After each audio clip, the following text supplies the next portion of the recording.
Hello everybody, this is theradman, and we are here playing some Feed the Beast Minecraft mod pack, and it's raining. It just started raining, and I thought I'd show you guys what I've done since we last saw each other. So as you can tell, I made a redstone energy cell, and I used the energy tubing. I'll just look it up. Anyway, this episode we are still not going to redstone energy conduit. This episode we are still not going to be able to do the storage room slash house, just because my tunnel board's been it's encountered a few problems. Like, it'll only go about 100 blocks before stopping because it hits something like a cave full of lava or something. But anyway, so I've encountered a problem. The farther and farther away I get, the more conduit I'm going to have to make, because I'd like this energy cell to just stay here. But I don't want to have to keep making this energy conduit stuff, because melting redstone into molten redstone takes so long. It's like, I think I probably went AFK for an hour just to get enough molten redstone to make the energy cell and all the conduits. And I'll just show you about how much conduit I've used up.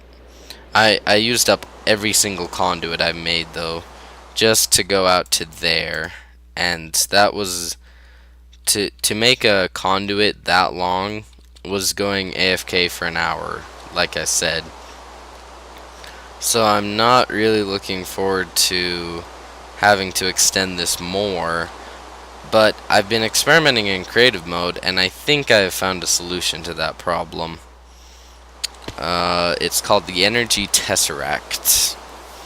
Now, the main problem with it is not the electrum, not the silver, or the lead, or this, because those are really easy for me to get. The electrum is kind of annoying, though, I will admit, because I have to kind of go sit by a macerator for like a few minutes. But we're gonna go underground, actually, because I'm sick of listening to the rain. I don't know why, it's always sunny whenever I'm working on stuff. Holy cow, that was lag. But it's always like raining whenever I don't want it to be. Yeah, this is what it looks like, by the way. Crap, that's water. I had water wipe out these tracks here, which is why there's a glass viewer wall. Yeah, my little mining spot has pretty much become a rail line and water. But anyway, so let's just get away from the water so that we can talk. Or I can talk and not have to be fighting the water. So I want a energy tesseract. Now, I could also make a liquid tesseract, but I don't really need to, just because my biomass setup, it works efficiently enough for me. But my energy setup, transporting energy, takes way too long. And I don't want to have to move the entire setup, because that means I have to go farm cactus to make waterproof piping to pipe, or make more pneumatic tubes, because those are the only. I either have to use generators or bio engines. And like I said, at the new base, I want to use bio engines, but that means I'm gonna have to have an easy way of transporting biofuel from here to there. Or, yeah, it'd be in that direction, actually. No, that direction. So, what a tesseract is you have two of them, and you can place down one and give it a frequency, and there's a few other settings, but really, where I'm not on a server, the frequency is the only thing I really have to worry about. Anyway, so what you do is you need some silver, some lead, a redstone conductance coil, just like we used to make the energy cell from last episode. And you'll also need an untamed tesseract, unattuned tesseract. Now, I have a feeling that melting ender pearls is going to end up being a lot like melting, what are they called? I don't remember what they're called, but I have a feeling that melting ender pearls is going to end up melting a lot like redstone. It's going to take forever. Now I have hardened glass and tin and a diamond, obviously.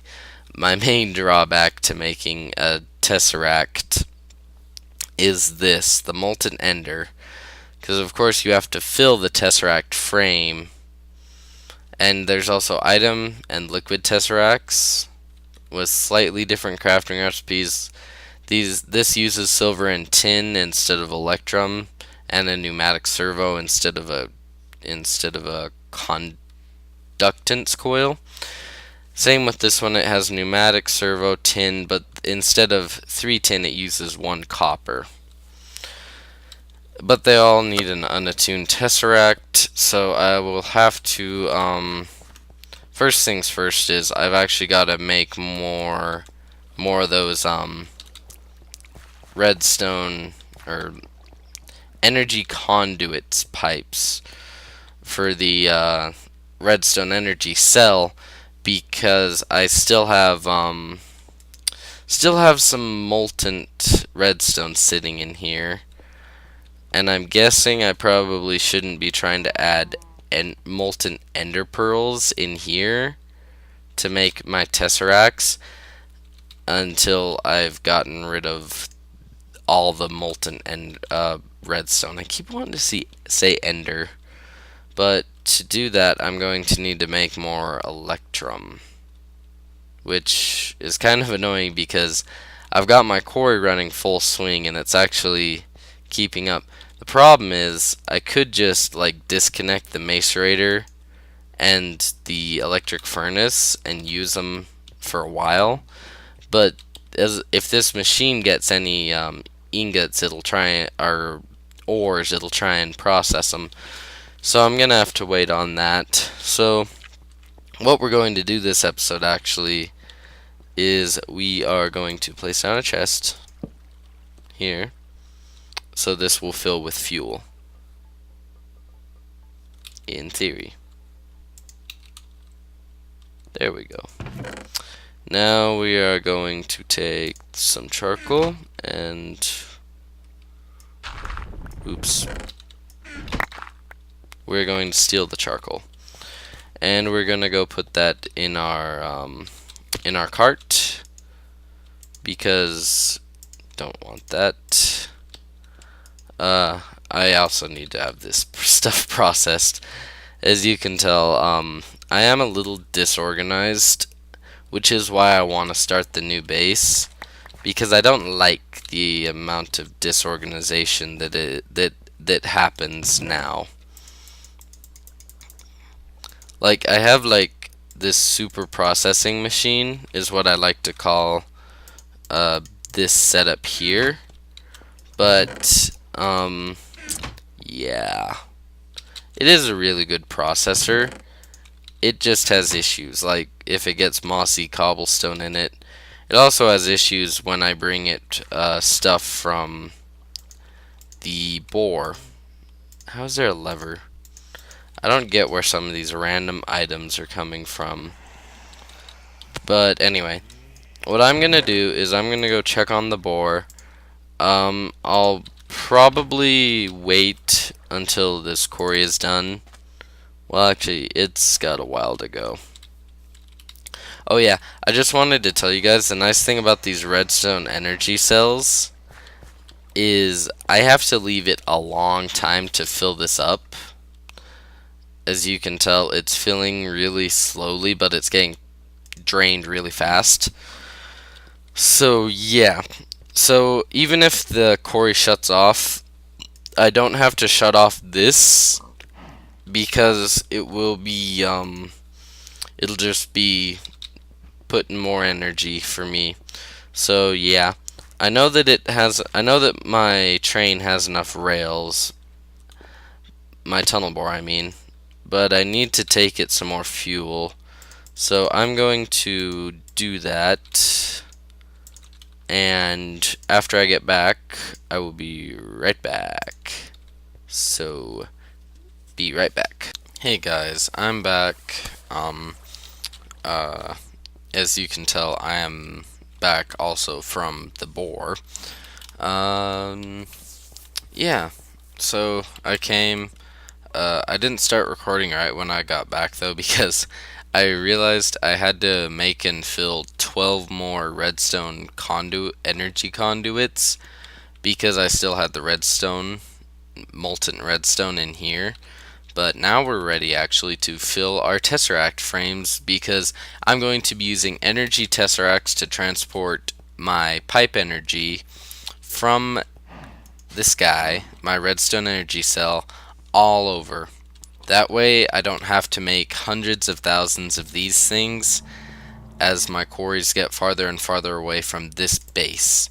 Plus, then I can also, once I have more of them, I can transfer power in between my bases. Like, if there's extra power in this cable, I can use an energy tesseract, I believe, to transfer it over to the other base once it's built, obviously.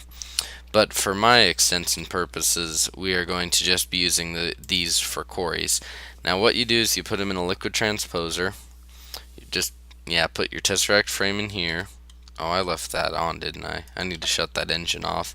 I don't know if they changed it, but it used to be that if one of these was full and it tried to keep charging it, you could explode the engine by having it running.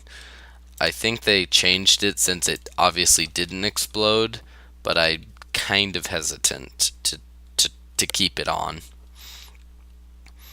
And as you'll see, I calculated out to make 2 tesseracts, which is really the amount that you need to make them useful, just because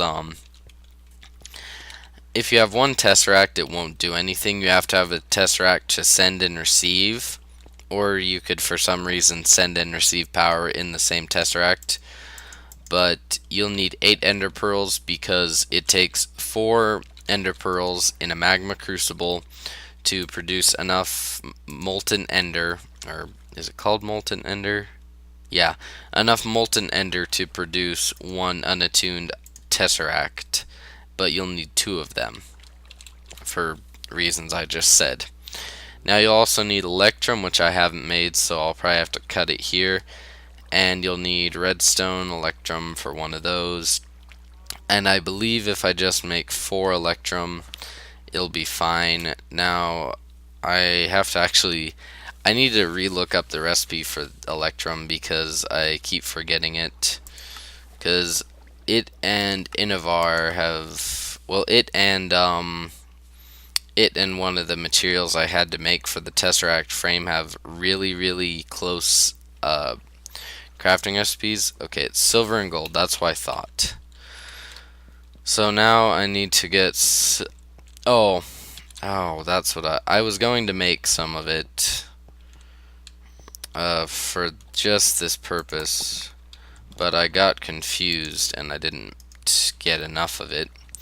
So yeah, I'm not gonna bore you guys because honestly, watching me do this would be insanely boring. You'll also need, let's see, you'll need 4 electrum total. So really all you need is 2 silver, 2 gold, not too hard. If you're in the position where you need a tesseract, you should have these materials by then. If you don't, I don't know what you're doing making a tesseract, honestly. And we're gonna just come borrow the macerator after this lead gets done, Come on. Come on.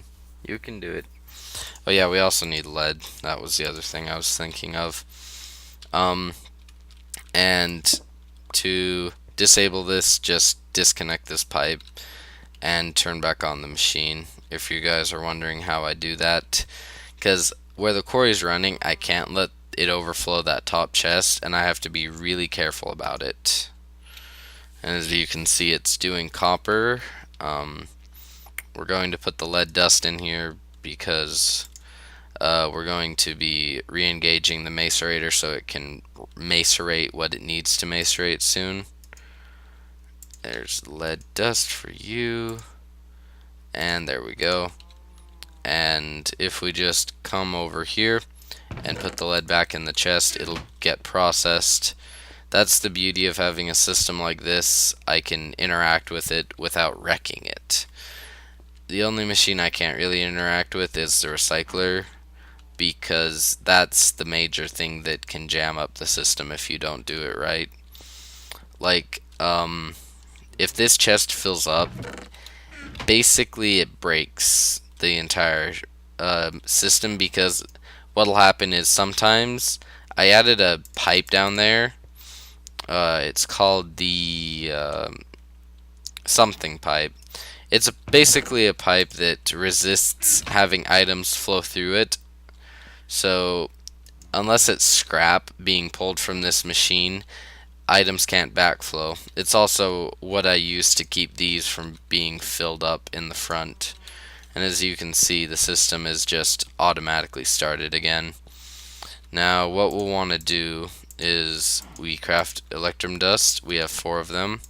Stick them in here, and we can actually come pick these up later, because they will just be floating around in that chest, because they don't have...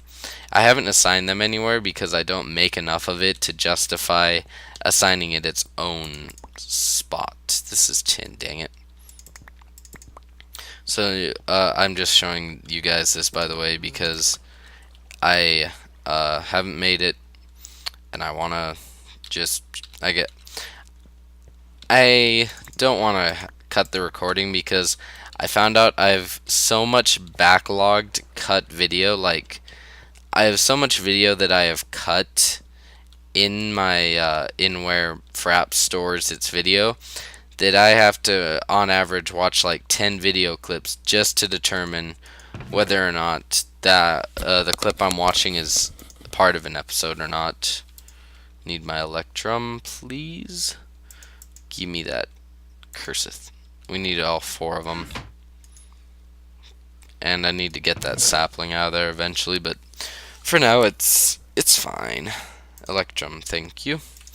And now we will craft our Tesseract, and I will show you how to use it. And that will probably be the end of this episode, just because of all the cuts I've had to do so far. I haven't actually been keeping really good track of time. So yeah. So this is the crafting recipe. We get 2 energy tesseracts. And the easiest way I can think of doing this is just, let's see.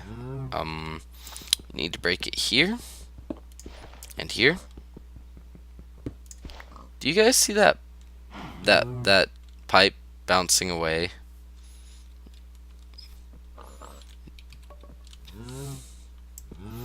I better go get that pipe. I hope it's not really bouncing. Oh my gosh, it is. It is bouncing away, guys. That pipe is bouncing away.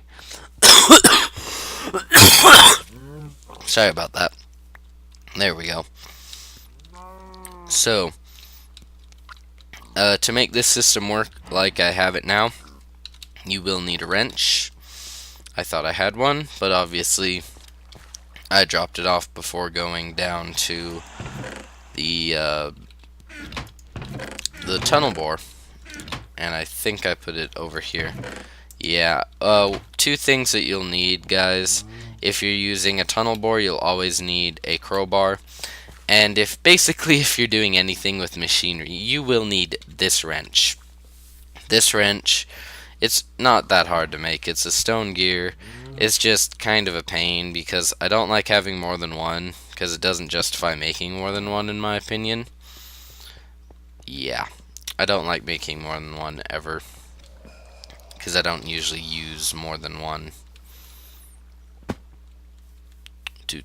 And since they take no damage, really, if you need more than one, you're really good at losing them, I guess, because I don't see any other reason you'd ever make more than one. Now, the unfortunate thing about this is I have this line over the ocean, so we're going to have to maneuver ourselves on the pipe and hope that we pick it up.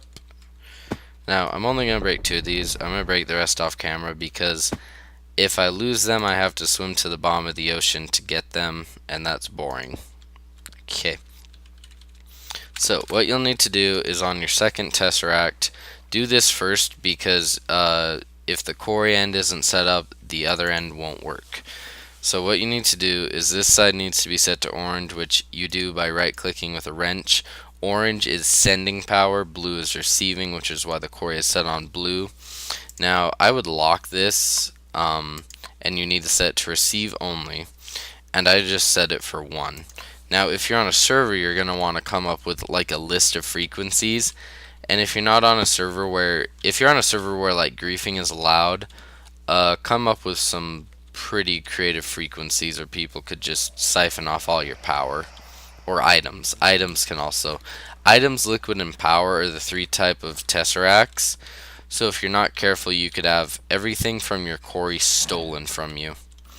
Now, I always set this one before I attach it. So we want it to only send. We need it to send to frequency number 1. And doop. Now that is receiving power from here. And if we look here, this will build up a little bit of energy, and now it is rapidly losing energy. That energy now is going to through our Tesseract, which is conserving some energy, and as you can see, with no physical line connection whatsoever, our quarry is being powered, and I'd say it's actually being more powerful because of this, because it doesn't have a line to go through. And I think that you do lose some energy even in this pipe.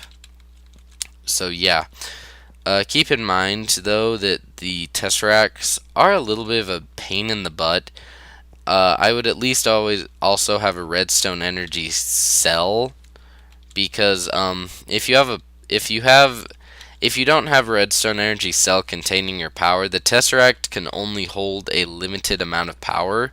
So what will happen is, even though you're feeding your plant, like your power making plant, you're only going to get out a very small amount of power compared to what you could if you were storing energy inside of an energy cell and then distributing it with tesseracts. And that's how I do it, but that might just be me. And if you guys didn't understand what that was, what I meant by that, basically what I mean is you would have a setup of these to hold power when you're not powering a quarry or something.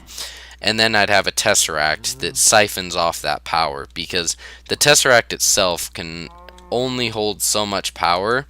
So an engine that would normally put out 2 MJ per tick would only put out like 0.2 or something. There's a downscaling. There's like a scaling to it, and once the Tesseract is full, it downscales your engines. And I don't know if they draw the same amount of power or not. Anyway, thanks for watching. That's the end of this episode. I'll see you guys in the next one. Bye.